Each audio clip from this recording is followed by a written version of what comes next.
Only 5% of people achieve their goals. And the discovery I will share at the end of this is the one most psychologists never discuss publicly. You see, traditional wisdom tells us that discipline is the key to success.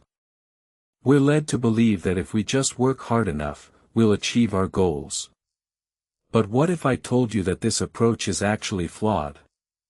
That willpower is not the answer. In fact, research has shown that willpower is a limited resource. It's like a muscle that can be depleted. The more we use it, the less effective it becomes. This is why so many people struggle with self-control. They try to use willpower to overcome their weaknesses, but it's a losing battle. As Sigmund Freud once said, the ego is not master in its own house. This quote highlights the idea that our conscious mind is not always in control.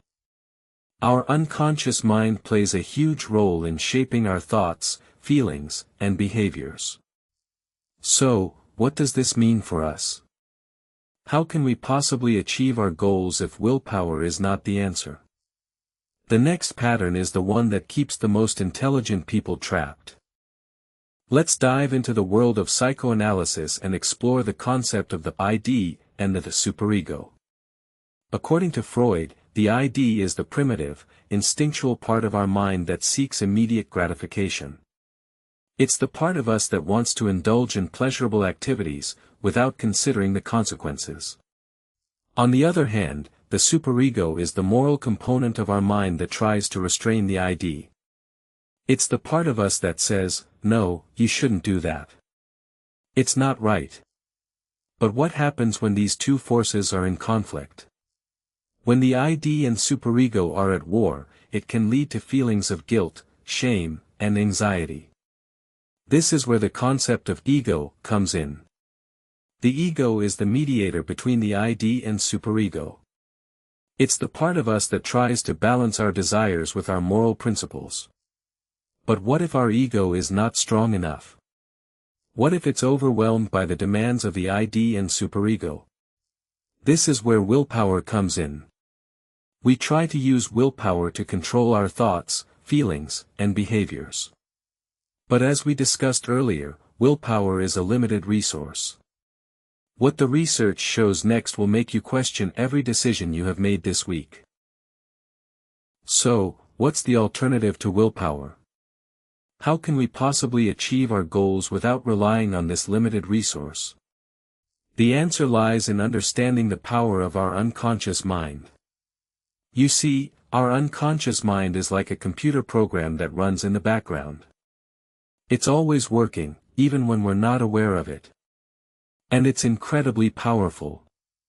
Our unconscious mind can process vast amounts of information, make decisions, and influence our behaviors. But how can we tap into this power? How can we align our unconscious mind with our conscious goals? The key is to understand the concept of habit formation. Habits are automatic, unconscious behaviors that we perform without thinking. And the good news is that we can create new habits, habits that support our goals and values. By creating positive habits, we can bypass the need for willpower. We can achieve our goals without feeling like we're constantly struggling. The last insight on this list is the one most people cannot face about themselves.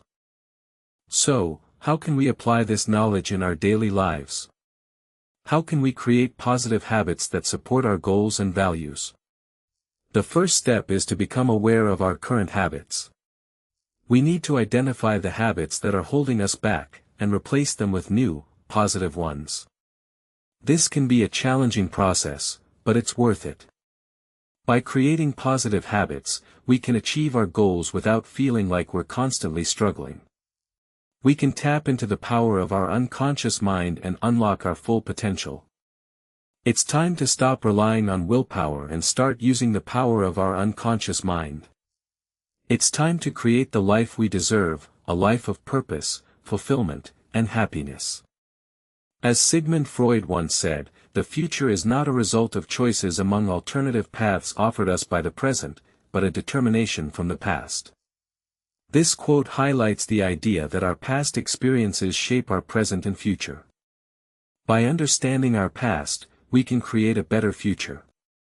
In conclusion, the psychology of discipline is complex and multifaceted. We've explored the limitations of willpower and the power of our unconscious mind. We've learned how to create positive habits that support our goals and values.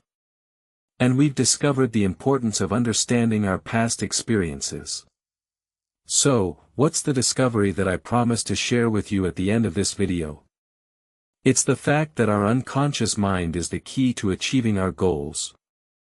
By tapping into its power, we can overcome self-sabotage and unlock our full potential. Don't forget to subscribe to our channel for more videos on psychology and personal growth. Thanks for watching, and we'll see you in the next video. The unexamined life is not worth living. Know thyself. The truth will set you free. The greatest glory in living lies not in never falling, but in rising every time we fall. The only true wisdom is in knowing you know nothing. The mind is everything, what you think, you become. If this video helped you understand yourself or someone around you better, subscribe. New psychology insights every single day.